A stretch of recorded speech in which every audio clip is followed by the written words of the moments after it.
So hello guys, good morning, good afternoon, good evening. तो आज हम लोग जो है कर रहे हैं वाइस प्रेसिडेंट का चैप्टर। जो हम लोगों ने इंडियन पॉलिटी स्टार्ट किया उसमें हमने पिछले चैप्टर में प्रेसिडेंट के बारे में पढ़ा था। आज हम वाइस प्रेसिडेंट के बारे में पढ़ रहे हैं, ठीक है। जो वाइस प्रेसिडेंट ऑफ इंडिया ना, ये होल्ड करता है सेकंड हाईएस्ट जो है कॉन्स्टिट्यूशनल ऑफिस हमारी कंट्री में प्रेसिडेंट के बाद, ठीक है। वाइस प्रेसिडेंट जो स्टैब्लिश किया जाता है वो आर्टिकल 63 के द्वारा किया जाता है कॉन्स्टिट्यूशन ऑफ इंडिया में, ओके। आर्टिकल 63 जो आउटलाइन करता है किस तरीके से जो ऑफिस ऑफ वाइस प्रेसिडेंट होगा, ठीक है। वाइस प्रेसिडेंट को इलेक्ट किया जाता है, जो इलेक्टोरल कॉलेज है जो कंसिस्ट करता है मेंबर जो बोथ हाउसेस के ऑफ पार्लियामेंट के, लोकसभा और Rajya Sabha, through a system of proportional representation. यहाँ याद रखना है, जैसे प्रेसिडेंट में जो है स्टेट लेजिस्लेटिव असेंबली के जो है इलेक्टेड मेंबर भी होते हैं स्टेट्स के, लेकिन वाइस प्रेसिडेंट में नहीं होते हैं। इसमें क्या है, वाइस प्रेसिडेंट जो है वो इलेक्ट होता है जो कंसिस्ट करते हैं क्या, लोकसभा और राज्यसभा के सिर्फ मेंबर्स ऑफ लोकसभा और राज्यसभा, ओके। और कोई चीज़ यहाँ देखनी है, एक और चीज़ देखनी है क्या, कि ये इंक्लूड नहीं करता स्टेट लेजिस्लेटिव असेंबली, ये तो मैंने समझा दिया ना। और इसमें जो है इलेक्टेड और नॉमिनेटेड मेंबर दोनों होते हैं। जैसे प्रेसिडेंट के इलेक्शन में सिर्फ इलेक्टेड मेंबर होते हैं ना, वैसा नहीं है, ठीक है। इसमें जो है इलेक्टेड और नॉमिनेटेड जो है बोथ मेंबर होते हैं, both elected and nominated member, okay. देखो इलेक्शन प्रोसीजर पढ़ते हैं हम, ठीक है। इसका देखो, इलेक्टोरल कॉलेज जो है मैंने आपको बताया कि वाइस प्रेसिडेंट जो है वो इलेक्ट किया जाता है, जो इलेक्टेड मेंबर और नॉमिनेटेड मेंबर दोनों होते हैं लोकसभा और राज्यसभा के, जबकि प्रेसिडेंट के केस में सिर्फ इलेक्टेड मेंबर होते हैं। But it does not include the member of legislative assembly as in case of president of India, ठीक है। ये तो मैंने आपको समझाया। प्रोपोर्शनल रिप्रेजेंटेशन होता है इसमें भी, कि इलेक्शन जो है वो कंडक्ट होता है यूजिंग सिंगल ट्रांसफरेबल वोट। मैंने इसका कंसेप्ट पीछे समझाया था और मैं आगे इस पर एक अलग से वीडियो बनाएंगे। और वो मेथड जो प्रोपोर्शनल रिप्रेजेंटेशन का, जिसका मतलब कि जो कैंडिडेट हैं वो रैंक किए जाएंगे जो वोट्स के द्वारा, जो मेंबर ऑफ पार्लियामेंट ने, एंड वोट जो रीडिस्ट्रीब्यूट किए जाएंगे इंश्योर करने के लिए कि इलेक्टेड मेंबर को एक ब्रॉड सपोर्ट मिले डिफरेंट पॉलिटिकल पार्टीज से। अब नॉमिनेशन देखो, कैंडिडेट जो ऑफिस ऑफ वाइस प्रेसिडेंट के लिए खड़ा होगा मस्ट सबमिट अपनी नॉमिनेशन किसके लिए, इलेक्शन कमीशन को। और कैंडिडेट को जो है एटलीस्ट 20 प्रपोजर होने चाहिए कि ये वाइस प्रेसिडेंट के लिए खड़ा हो, और सेकेंडरी 20 होने चाहिए, और 20 लोग जो होने चाहिए मेंबर ऑफ पार्लियामेंट जो टू बी एलिजिबल, ठीक है, for the member of parliament to be eligible. ये मेंबर ऑफ पार्लियामेंट्स क्या है, इसको सपोर्ट करेंगे कि ये वाइस प्रेसिडेंट के इलेक्शन के लिए खड़ा हो। मेजोरिटी रिक्वायरमेंट देखो, to win an election candidate must secure more than 50% vote in electoral college. अगर कैंडिडेट रिसीव करता है मेजोरिटी फर्स्ट राउंड में, तो कैंडिडेट जो लीस्ट नंबर ऑफ वोट्स वाला होगा वो एलिमिनेट हो जाएगा, एंड देयर वोट्स जो है वो डिस्ट्रीब्यूट होंगे अकॉर्डिंग टू जो प्रेफरेंस दी होती है। क्योंकि प्रेफरेंस होती है ना, 1 2 3, first preference, second preference, third preference, किसी भी कैंडिडेट के, किसी भी जो है कैंडिडेट को जो वोट करने वाले लोग होते हैं, ठीक है, जो मेंबर ऑफ पार्लियामेंट होते हैं। अब टर्म्स देखो, वाइस प्रेसिडेंट जो है 5 ईयर टर्म्स के लिए जो है वो बनाया जाता है। वो री इलेक्ट भी हो सकता है। The office holder can also resign, vice president resign भी कर सकता है एनी टाइम। सबमिट करना पड़ेगा रेजिग्नेशन किसको, प्रेसिडेंट ऑफ इंडिया को। रोल ऑफ इलेक्शन कमीशन क्या है, इलेक्शन कमीशन कंडक्ट कराता है, सुपरवाइज करता है इलेक्शन, ताकि फेयर और एक ट्रांसपेरेंट इलेक्शन हो। समझ गए ये बात। अब एक चीज़ पढ़नी है, क्वालिफिकेशन पढ़नी है। देखो, जो क्वालिफिकेशन रिक्वायर्ड होती है वाइस प्रेसिडेंट ऑफ इंडिया के लिए, वो आउटलाइन किस में, आर्टिकल 66 में, याद रखना, कॉन्स्टिट्यूशन के। To be eligible for the position of vice president, candidate को कौन कौन सी चीज़ें फुलफिल करी, कि सबसे पहले तो वो सिटीजन ऑफ इंडिया होना चाहिए। यहाँ से क्या साबित होता है कि कोई भी जो इंडिया का सिटीजन नहीं है वो वाइस प्रेसिडेंट के इलेक्शन के लिए नहीं खड़ा हो सकता। पहली बात, एज, उसकी एज एटलीस्ट 35 तो होनी चाहिए, उससे कम नहीं। This is the same age requirement president of India के लिए भी। क्वालिफाइड फॉर राज्यसभा, देखो राज्यसभा के लिए ये देखो यहाँ पे एक इंपॉर्टेंट है कि a candidate must be qualified to be elected as a member of Rajya Sabha या काउंसिल ऑफ स्टेट जो होती है। This means that the candidate must not hold any office of profit under government of India, the government of any state और any local, किसी भी state या local authority में जो है ऑफिस ऑफ प्रॉफिट जो है उसको होल्ड नहीं करना चाहिए। और कैंडिडेट जो है वो क्वालिफाइड होना चाहिए कि वो इलेक्ट हो सके राज्यसभा मेंबर। ये चीज़ याद रखना। Be a person who is not disqualified by law और the constitution from being a member of, जिसको डिसक्वालीफाइड नहीं किया गया किसी लॉ या कॉन्स्टिट्यूशन के तहत के मेंबर ऑफ राज्यसभा नहीं बन सकता। फॉर एग्जाम्पल, कोई कन्विक्टेड क्रिमिनल या कोई individual found guilty of corruption या मे बी डिसक्वालीफाइड, ये डिसक्वालीफाइड हो सकते हैं, ठीक है। ऑफिस ऑफ प्रॉफिट भी हो गया, सब चीज़ें होगी। अब पढ़ते हैं हम अदर रिक्वायरमेंट्स कुछ होती हैं। देखो, जो जो कैंडिडेट है must not hold office of property, तो हमने देख लिया। द कंडीशन इज इंपॉर्टेंट क्योंकि वाइस प्रेसिडेंट जो है वो चेयरमैन भी होता है राज्यसभा का, याद रखना। जैसे लोकसभा में स्पीकर होता है, राज्यसभा में चेयरमैन होता है। हम जब पार्लियामेंट वाला चैप्टर पढ़ेंगे बड़ी डिटेल वाइज पढ़ें। And holding another position in government could lead to conflict of interest, क्योंकि कोई और पोजीशन जो है ना अगर वो होल्ड करेगा गवर्नमेंट में तो वो कन्फ्लिक्ट ऑफ इंटरेस्ट होता है, समझे। Oath of office of vice president हम पढ़ते हैं। देखो जो ओथ है ना ऑफिस ऑफ वाइस प्रेसिडेंट, वो स्पेसिफाइड की गई है आर्टिकल किस में, 69 में of Indian constitution. Exact word जो ओथ के वो ऐसे आई, और उसका जो वाइस प्रेसिडेंट होगा उसका नाम यहाँ पे होगा, डू स्वेयर के in the name of God that I will beer true faith and allegiance. किसके द्वारा, कॉन्स्टिट्यूशन ऑफ इंडिया को और जो लॉ एस्टेब्लिश किया गया उसके द्वारा, जो कॉन्स्टिट्यूशन के द्वारा, और मैं अप होल्ड करूंगा स्वर्गनिटी और इंटीग्रिटी इस कंट्री की, और मैं फेथफुली और कॉन्शियसली क्या करूंगा, डिस्चार्ज करूंगा अपनी duty as a vice president of India. और मैं I will do right to all the manner of peoples in accordance with the constitution और लॉ और कॉन्स्टिट्यूशन के अकॉर्डिंगली, किसी भी डर, किसी को फेवर, किसी के द्वारा अफेक्शन या इल विल के बिना। अब देखना, the person taking the oath, उसके पास ऑप्शन होता है कि वो affirm the oath rather than swear. Affirm I do hereby या I swear by, just name of God, it is in name of God, depending upon उसकी personal belief पे depend करता है, ठीक है। कोई अल्लाह का नाम लेगा, कोई जीसस है, कोई गॉड है, कोई भगवान, कोई फलाने जिसी मतलब कोई कृष्ण भगवान, कोई राम, मतलब अपने बिलीफ के अकॉर्डिंगली वो जिस बिलीफ, जिस सेक्ट में, जैन है, बुद्धिज्म है, उसके हिसाब से कर। अब कंडीशन ऑफ ऑफिस में देखो, आर्टिकल जो 66 एंड 1 है ना, सब क्लॉज 1, इसमें कहता है कि vice president shall not be member of either house of parliament और the house of state legislature of the any state. वो ना ही किसी हाउस का जो है मेंबर होगा, ठीक है, और ना ही किसी स्टेट लेजिस्लेटिव असेंबली का भी मेंबर होगा। तो vice president must not hold office of profit while in office. जब वो ऑफिस में है वो कोई भी और पोजीशन नहीं होल्ड कर सकता, क्योंकि मैंने आपको बताया कन्फ्लिक्ट ऑफ इंटरेस्ट होता है। जो ऑफिस ऑफ प्रॉफिट होता है उसको रेफर करते हैं कोई भी गवर्नमेंट पोजीशन जो ऑफर करती है सैलरी या दूसरे बेनिफिट्स। कोई भी गवर्नमेंट ऑफिस जिसमें सैलरी मिलती है या कोई और बेनिफिट, उसे हम ऑफिस ऑफ प्रॉफिट कहते हैं। अगर प्रेसिडेंट टेकअप करेगा ऑफिस ऑफ प्रॉफिट तो वो डिसक्वालीफाई हो जाएगा, कौन सा, वो डिसक्वालीफाई हो जाएगा वाइस प्रेसिडेंट का ऑफिस होल्ड करने से। टर्म ऑफ वाइस प्रेसिडेंट, देखो वाइस प्रेसिडेंट तो 5 ईयर टर्म्स के लिए इंटर होता है फ्रॉम द डेट जिससे वो ऑफिस रिज्यूम करता है। अब देखना, टर्म फिक्स होती है और बिगान होती है जिस दिन वो ओथ लेता है, ठीक है। वो री इलेक्शन हो सकता है, प्रेसिडेंट जो है एलिजिबल है री इलेक्शन के लिए भी आफ्टर द टर्म एंड्स, लेकिन कोई लिमिट नहीं है कि कोई लिमिट नहीं है कि कितनी बार वो जो है इलेक्शन लड़े, वो अनलिमिटेड टाइम लड़ सकता है जब तक वो जिंदा है, ठीक है। अब वैकेंसी इन द ऑफिस कैसे होती है भाई, देखो रेजिग्नेशन से भी हो सकती है, ऑफिस वैकेंट हो सकता है ना, कि प्रेसिडेंट रिजाइन कर सकता है अपने ऑफिस से किसी भी टाइम, सबमिट करना होगा return resignation president of India को। अगर वाइस प्रेसिडेंट डिसाइड करता है रिजाइन की, उसे एक फॉर्मल लेटर प्रेसिडेंट को सबमिट करना ही होगा, और अफेक्टिव होता है रिसीव, जैसे ही प्रेसिडेंट ने रिसीव किया उस डेट से वो इफेक्टिवली रिजाइन, ओके।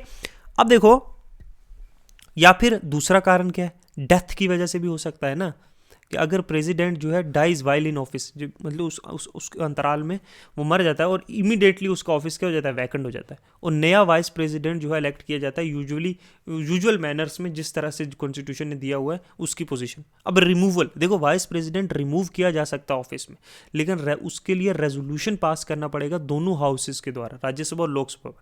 लेकिन रेजोल्यूशन जो है ना वो must be approved by majority of total member, not just the member present and vote. Total member मतलब स्पेशल मेजोरिटी लगेगी, ठीक है। ये प्रोसेस रिक्वायर्ड करता है 2/3 of the member present and voting then support of the motion of for removal.